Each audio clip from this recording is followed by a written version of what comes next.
पहले जनाब अपना वो था कि तौहीन हुकूमत एक गद्दारी है, फिर पता चला जी तौहीन इलेक्शन कमीशन भी गद्दारी है, फिर तौहीन जो जनरल साहबान हैं वो भी गद्दारी है, फिर जी तौहीन फलाना भी जो है वो गद्दारी है। अगर पहले जनाब अपना वो था कि तौहीन हुकूमत एक गद्दारी है, फिर पता चला जी तौहीन इलेक्शन कमीशन भी गद्दारी है, फिर तौहीन जो जनरल साहबान हैं वो भी गद्दारी है, फिर जी तौहीन फलाना भी जो है वो गद्दारी है। अगर पूरा मुल्क गद्दार है, मैंने कल भी ये सवाल रखा था कि अगर जेहलम का MNA और मियांवाली का MNA गद्दार है तो फिर मुझे बताएं पाकिस्तान का वफादार यहाँ पे कौन है? अगर सबसे ज़्यादा लोग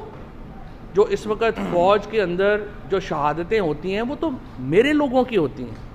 हम जो तहसील पिंडादन खान के जेहलम के लोग हैं हम दफनाते हैं अपने बच्चों को। मियांवाली में इमरान खान MNA है वहाँ से,